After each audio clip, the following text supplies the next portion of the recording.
Salut à tous et bienvenue dans ce nouvel épisode de la semaine de Valkan, votre newsletter audio qui vous partage des médias et des infotech pour passer une bonne semaine. Cette semaine, je vous parle de la semaine 23 qui va du 1er au 7 juin. Alors oui, un épisode qui sort un petit peu en retard, mais qui sort quand même malgré les poux, malgré les gastros, malgré les grippes, malgré les rhumes. Je sors quand même l'épisode et comme vous pouvez l'entendre, le nez est encore pris et la gorge encore un peu compliquée. Mais je suis là et je vous partage cette semaine la quête que je me suis fixée. Alors cette semaine, j'ai perdu un outil que j'aimais vraiment beaucoup qui s'appelle Booklore. Booklore, c'était ma bibliothèque e-book qui était vraiment pour de l'auto-hébergement. Et ça a disparu du jour au lendemain. GitHub effacé, Discord fermé, site mort.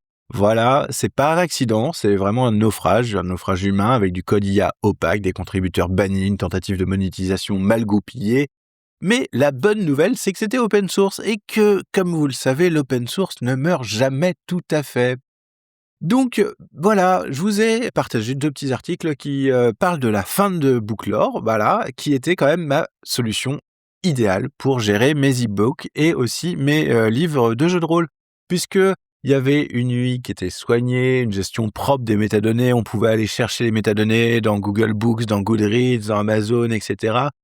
Si vous le vouliez, vous pouviez synchroniser avec Kobo, ça marchait plutôt bien et tout ça a disparu en l'espace, d'une semaine, 2 semaines en fait.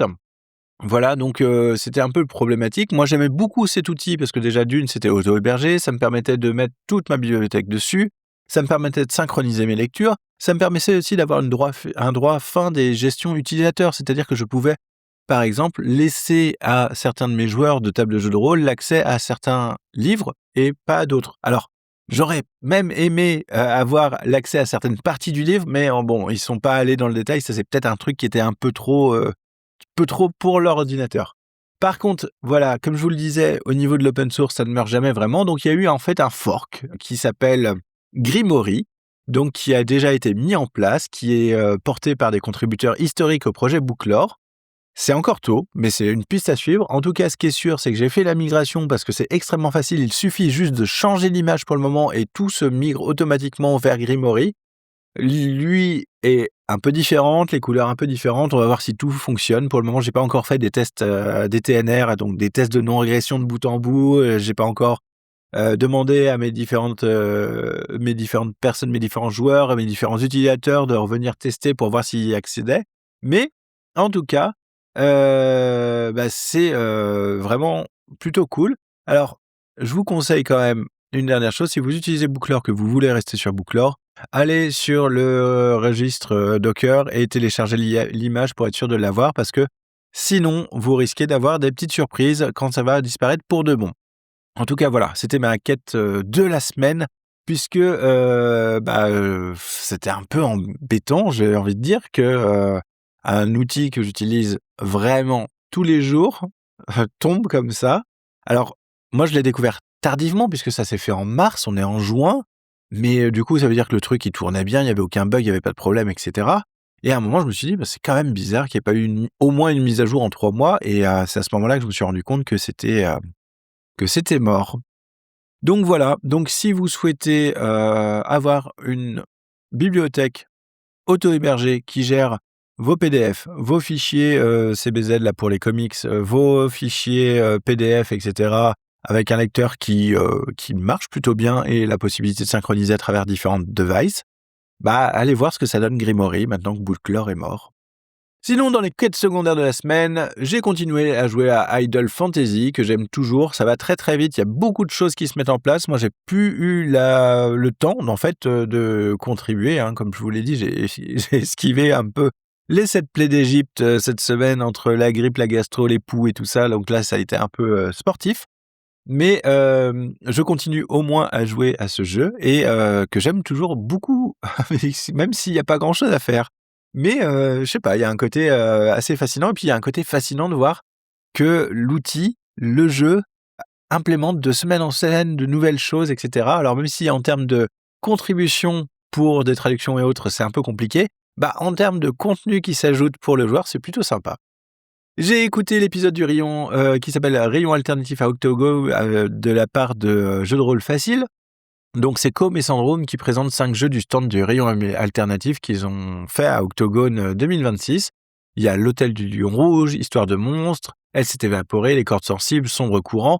Des formats à chaque fois assez courts, efficaces, des jeux qui ont vraiment un large spectre de différents thèmes et des mécaniques d'autant plus larges, en fait, d'autant plus différentes.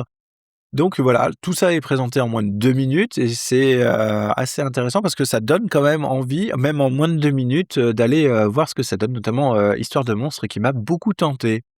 J'ai écouté aussi l'épisode de Tech Café, toutes ces IA, ça fait beaucoup là, non? Donc là, les 2 Guillaume font un tour sur l'actualité IA de la semaine avec Claude 4.8 qui donc calibre un peu son niveau d'effort. Sur la partie des agents IA en entreprise qui posent des problèmes de calage, qui donnent en plus une facture qui augmente et qui augmente à tel point qu'on se demande si ça vaut le coup d'avoir viré les gens pour mettre de l'IA vu que ça coûte de plus en plus cher et de plus en plus cher même par rapport à des employés en chair. Donc voilà, notamment avec les tokens et data centers, etc. Désolé, voilà, la gorge, c'est pas complètement guéri. Voilà, donc on a beaucoup de choses. Le titre résume vraiment bien l'ambiance. C'est exactement ce que je ressens en ce moment, c'est qu'il y en a beaucoup. On n'arrive plus à faire le lien. Et là, je viens de voir qu'aujourd'hui est sorti un nouvel épisode qui nous parle de la V4 de DeepSeek qui a l'air de tout casser encore. En fait, ça va beaucoup trop vite. On n'arrive plus à suivre. Je suis désolé, mais ça devient compliqué de choisir son modèle d'IA. Et j'ai lu un article qui s'appelle Beyond Plastic, Starbucks Widely Recyclable Cup Report. Donc, l'ONG Beyond Plastic révèle que les gobelets Starbucks déposés dans les bacs de recyclage des magasins finissent systématiquement incinérés ou en décharge. Greenwashing, ouais, un peu, hein, la promesse marketing s'effondre en fait face à la logistique, l'infrastructure et la mise en place réelle des choses. Donc, voilà, en gros, on s'aperçoit que pour beaucoup d'entreprises, beaucoup de grandes marques, le recyclage, c'est devenu du greenwashing, un leurre qui leur permet de continuer à produire des emballages non durables et en donnant bonne conscience à eux et aussi aux consommateurs. Donc c'est vraiment moche, en tout cas. Voilà, c'est tout pour cette semaine. Ce que je vais retenir de cette semaine et l'expérience que j'ai gagnée, c'est déjà d'être un peu plus actif sur la veille de mes trucs self-hostés, donc auto-hébergés, mais aussi d'aller tester Grimory pour voir quelles sont les différences par rapport à, on va dire, son ancêtre Booklore.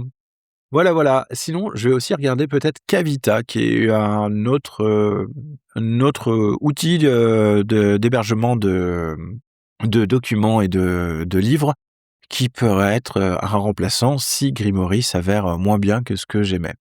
Voilà, en tout cas, j'espère que vous avez trouvé quelque chose de sympa cette semaine. Je vous souhaite une excellente semaine. Je vous dis à la semaine prochaine et n'hésitez pas à parler du podcast autour de vous, le partager et mettre 5 étoiles sur les réseaux.